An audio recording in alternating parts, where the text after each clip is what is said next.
என் அன்பு செல்வமே, எனது கருணை பார்வை இன்று உன் மீதே இருக்கிறது.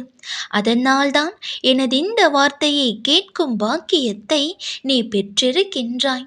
இது உனக்காகவே ஆசீர்வதிக்கப்பட்ட என் வார்த்தைகள்தான்.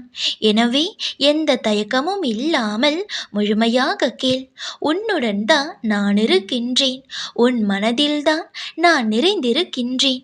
உன்னுடன் எவ்விடத்திலும் இருக்கின்றேன்.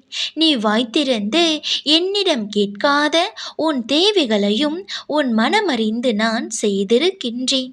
நடக்கவே நடக்காது என நீ நினைக்கும் விஷயத்தை கூட நான் முடித்து தருவேன். நம்பிக்கையோடு இரு. உனக்கான நல்லவை எல்லாவற்றையும் நான் சேகரித்து கொண்டுதான் இருக்கின்றேன். கூடிய விரைவில் பல மடங்கு நன்மைகளால் உன் மனதை நிரப்பப் போகிறேன். இன்னும் சில நாட்களிலேயே உன் பிரார்த்தனைக்கு பதில் கிடைத்ததை நீ பார்க்க போகிறாய். இதோ இப்பொழுது என் பிள்ளைக்கான ஒரு சத்திய வாக்குறுதியினை தருகிறேன் கேள். இரவும் பகலும் எப்பொழுதெல்லாம் நேரம் கிடைக்கின்றதோ அப்பொழுதெல்லாம் எவனொருவன் என்னை பற்றி நினைத்து வருகிறானோ அவன் இனிப்பும் சர்க்கரையும் போல, அலையும் கடலும் போல, கண்ணும் மொழியும் போல என்னுடன் முழுமையாக இணைகிறான். அப்படிப்பட்டவன் எதற்கும் பயப்பட தேவையில்லை. அந்த பக்திக்கும் அன்பிற்கும் ஈடு இணையாக அவன் எப்பொழுதெல்லாம் உதவி கூறி நிற்கிறானோ அப்பொழுதெல்லாம் என் உதவியை அவனுக்கு நான் அனுப்பி வைப்பேன்.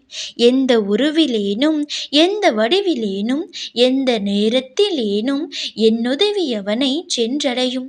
நீ என்னை ஆத்மார்த்தமாக கும்பிட்டும் உன் வாழ்வில் துன்பமே தொடர்கதையாக இருக்கிறதென்றால் நீ என்னருகில் நெருங்கிவிட்டாய் என்று அர்த்தம். ஒரு பக்குவப்பட்ட மனநிலையை நீ அடையத்தான் இத்தனை சோதனைகளும் உன்னை சூழ்ந்துள்ளது என்று அர்த்தம் கொள்.